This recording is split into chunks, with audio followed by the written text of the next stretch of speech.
G'day, Ben from Melbourne here, and today we're going to talk about 5 more Australian rock documentaries.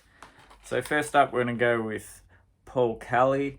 If you don't know, Paul Kelly is a hugely revered singer songwriter from Melbourne who's been putting out records since the early 80s and still going today. A lot of classic songs in his repertoire, has that rare skill of being able to sing about Australian life without sounding overly patriotic or cliche or anything like that. This documentary goes right back to the early 80s of his days with bands which he formed: Paul Kelly and the Dots, Paul Kelly and the Colour Girls, Paul Kelly and the Messengers, which a lot of people regard those bands as like that was our equivalent to Tom Petty and the Heartbreakers in the 80s. Had a lot of hit songs.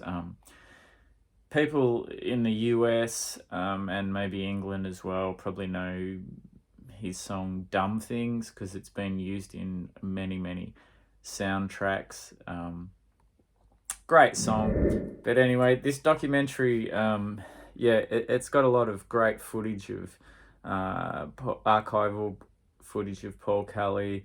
Plus, there's recent stuff of him playing live and rehearsing with his band, interviews with himself, people who admire his work, who are not only musicians but writers, and people from all sorts of walks of life. He's very honest and open about he had heroin addiction for a number of years, which I was unaware of because he was so productive throughout that whole time. I like his attitude. He's always said that all he's trying to do is just find that next song, which is a pretty cool thing to do. He's a legend in Australia, and rightly so. Paul Kelly, Stories of Me. Next up, I want to talk about the Dirty Three and their great documentary. Again, this traces the start of the band from the meeting of Mick Turner and Jim White meeting up with Warren Ellis. This talks about how this band was nearly torn apart by having a little following in Australia, playing small pubs and clubs, and then suddenly going overseas and not coming back for, I think it was like 4 or 5 years, and it nearly tore them apart because they'd never done anything like that, and they toured America in a car. And Jim White, widely regarded as one of the great drummers in underground music, didn't even own a drum kit at the time.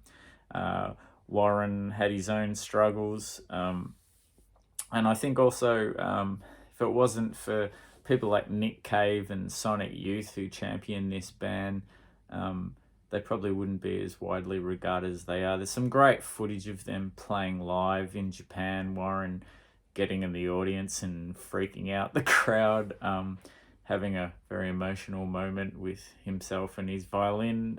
Brilliant band. It's hard to describe them because they are violin, guitar and drums and instrumental, but they convey so much passion live and on record. And as I've said before, sadly, I don't think we're going to see them all together again. It's been a number of years since their previous record, and even that record to the last one before that was a great big gap as well. It's hard to describe them because they can make some of the most beautiful, saddest music going, but at the same time you see them live and Warren stomps on his effects pedals through his violin and it's like an aeroplane landing in the room. Great stuff. Really interesting story because it's an unconventional band. They're not like a typical rock band. Highly recommend this one too, The Dirty Three, and that's all it's called. Next, a very different kind of film called The Sunny Boy, and this of course is about the leader of the Sunny Boys, Jeremy Oxley, Sunny Boys are a very successful band over here in Australia, had a lot of top 40 hits, but they were like really gutsy, great songs. These guys are probably a bit more accessible, but really hard driving guitars. The very start of this, it seems like it's going to be another Talking Heads video about where is he now, kind of doco on a lost soul, but it ends up being mainly about mental health and how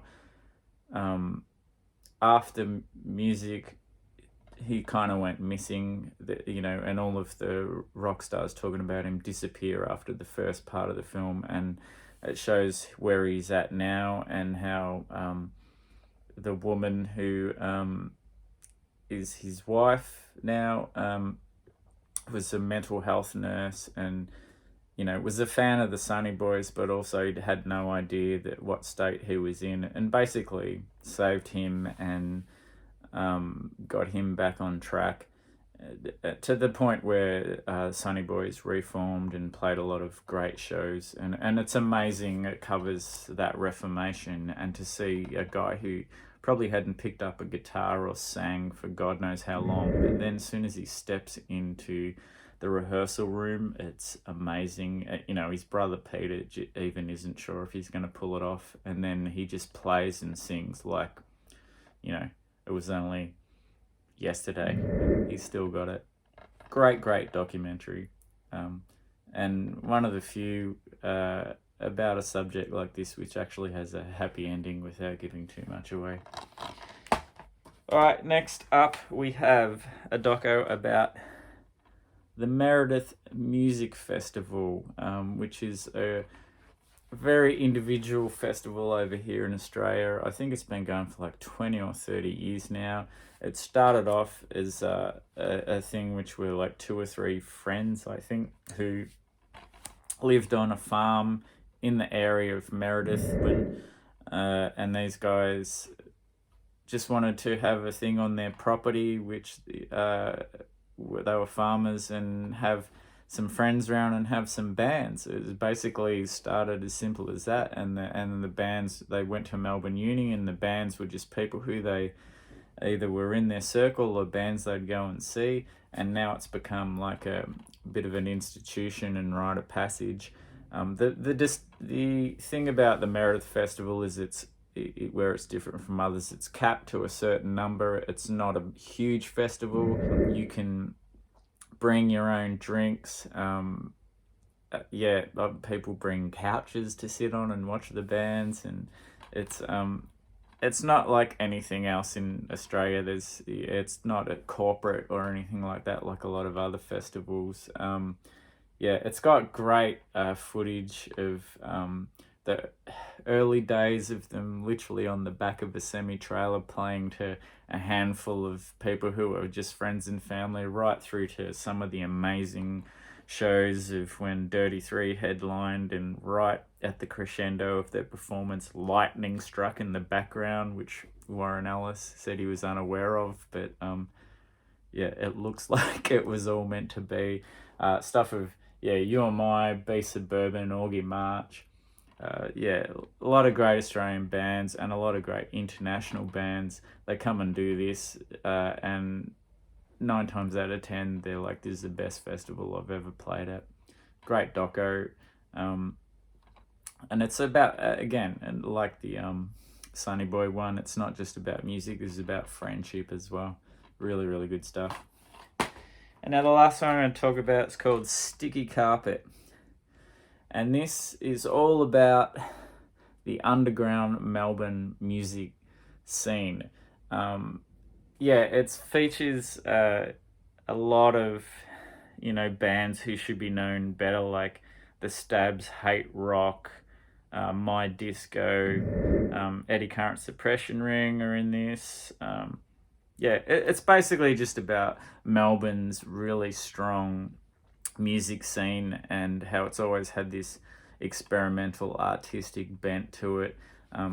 Some great live footage of small shows. I don't think enough people have seen this because there's some great bands who, you know, regularly play to like 20, 30 people who should get more exposure.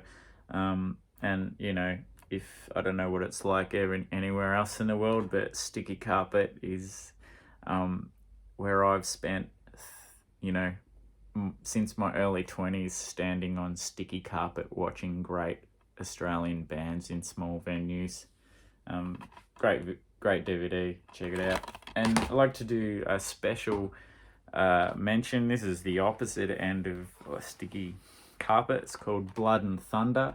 This is a documentary about mainly about the sound of Albert's publishing and Albert's label, which, if you're an AC/DC fan and own the very expensive original albums, the very expensive original Australian albums, you'll see the Albert's label in there. And this is the story of the label, starting with the Easy Beats and how George Young and Harry Vander, after the Easy Beats, become kind of like a songwriting and production team in a hard rock sort of version of the guys at Motown and Stax, and would put together not only the famous stuff like hard rock stuff like AC/DC and the Angels and Rose Tattoo, but also they were producing a lot of pop hits like John Paul Young.